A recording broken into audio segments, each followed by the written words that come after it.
What's up, guys? Welcome to episode 4 of the build series. Today we're going to be throwing some new parts on the Tacoma. In this video, we're going to be installing this switch panel as well as our 40-inch light bar on the Prinsu Rack. So follow along and we'll show you how to get these things wired up. What's up, guys? I'm Noah. And I'm Ben, and you're watching NB Explore. Here we're into cars, backpacking, and everything outdoors. In this series, we take a 2020 TRD off-road and a 2023 Colorado Z71 and turn them into totally rad overlanding vehicles that'll get us from upstate New York all the way to Moab, Utah. The only problem is we only have a few months to get our trucks from looking like this into something more like this, which is going to outfit us and our girlfriends for a few weeks in the Utah desert. As we build out our trucks, we'll take you along through the entire build process and show you how the Tacoma compares to its rival, the Colorado. So follow along and find out which is going to be the better overlanding vehicle and who's more equipped for this trip. Let's get into it. All right, guys, so here's what we're working with. We have the Cali Raised 42-inch light bar, and this is going to fit perfectly with the Prinsu Rack with the 40-inch cutout. I don't know why they call it a 40-inch cutout because it's actually 43 inches. But this 42-inch bar will fit perfectly with that. With the bar came the low-profile mounts that fit on the Prinsu Rack, so this should give us a nice flush fit. Moving on, we have our wiring harness. So this is the rest of the wiring harness that came with the light bar. As you can see here, we cut it off. All you need is this part. You just need this long wire with the plug. Don't need any of this, so if you're following along, just throw that out, you don't need it. And then we have our fuse panel, the switch panel itself, and the wire that connects the switch panel to the fuse panel. And then we have this little add-a-fuse thing that came with the fuse panel that connects to this red wire here. All right, guys, so the first thing we're gonna do is mount the light bar. These brackets here came with the light bar. There were also some that came with the Prinsu Rack itself, which are taller. I'm going to use the ones that came with the light bar because they're more low profile, so the top of the light bar will be even or just slightly below these racks. So that way if I'm running lumber or anything long on top, it's not going to interfere with that. To mount these guys, comes with a little bracket thing that we can just drop into the channel here. Here, I already did mine, it's fine, I got it. So to get these brackets on, we had to loosen these two end screws to give ourselves a little bit of play here. And then you take the provided nut. The tab faces the outside. So when it's all in, it should look something like this. Obviously that hex nut there needs to be tightened down slightly, but it's gonna fit just like that, and the light bar is gonna mount right up to this hole here. Okay, so we're just using the short, thicker bolt that comes with the brackets, and we're just tightening this down, and then we'll get our angle of the actual light adjusted once it's snug. All right, guys, so now we have our partial wiring harness that we modified. So I just got to connect this plug to this plug. A lot of people have the wire coming out of the light bar on this side, but I opted to do it on that side just so I wouldn't have a bundle of wires sitting here. I could just run this one. I don't know. Plug this in, and then we're gonna run this right down the window, and it kind of should be able to kind of jam it in there.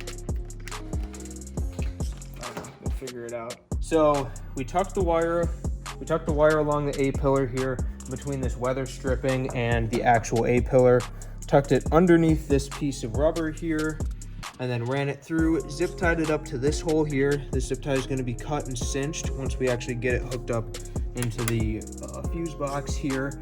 And we also ran it under here as well, so it's pretty much completely hidden, which is going to be great. It should be completely out of the way of the hood hinge, and it's going to be a hidden wire, and it's going to look factory. Okay, so as you can see, we have the lighting from the light bar wired up into the fuse panel now. We have the positive on the positive, negative on the negative, obviously, and they're going to a 30 amp fuse. So all we have to do is just tighten these down, and our white light bar is going to be hooked up to our fuse panel. All we have to do is the fuse tap, and then just hook up these guys to the battery, positive, and the battery negative, and we will be all set to go.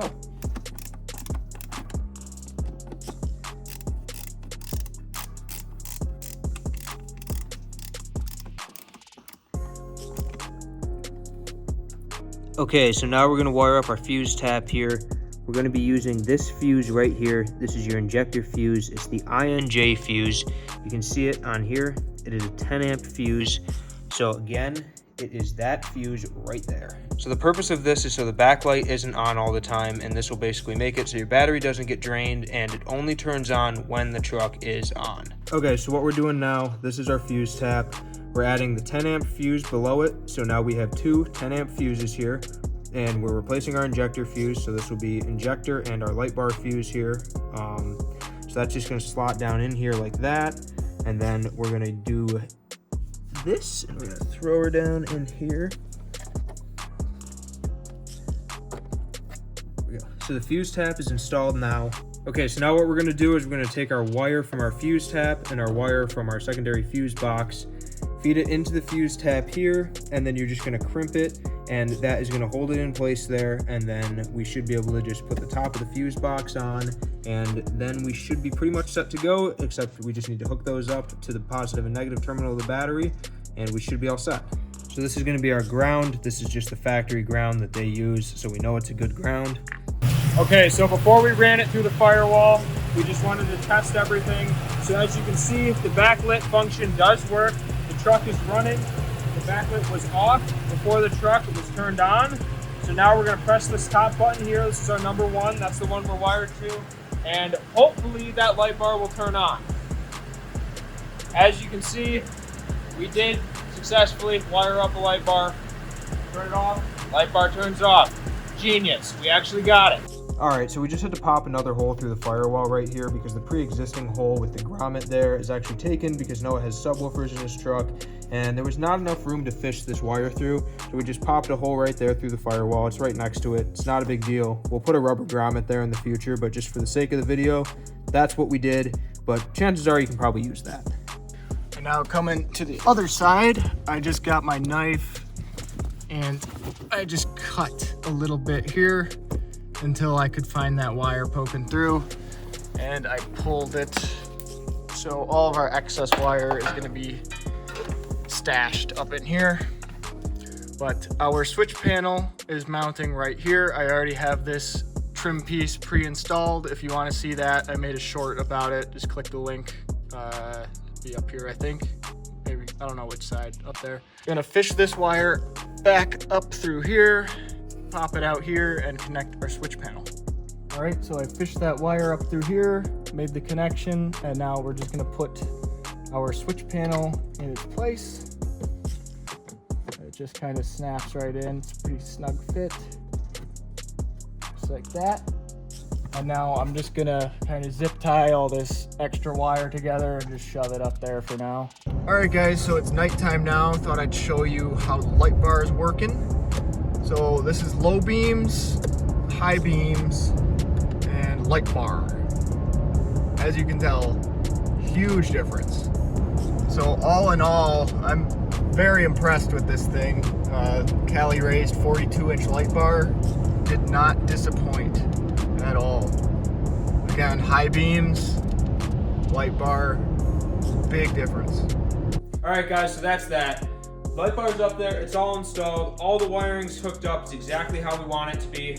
We have the switch box all hooked up, it's right to where we want it inside of the truck, and it functions exactly how we thought it would. So I know lighting and everything like that may be intimidating because you're, maybe drilling through your firewall, you're messing with electricity and all that, but really this was pretty straightforward. We've never done anything like this before. We figured it out in like an hour and a half. Really no issues whatsoever. If you do exactly what we did in this video, you're gonna have the same result with no problems. It's gonna work great on your Tacoma. So if you want to see the video of us installing the Prinsu roof rack, check out our previous video. Super excited on how this came out. Definitely looking more like an overlanding truck now. Be sure to like the video, subscribe, help us out with our new channel. And yeah, thanks for watching guys. Have a good one.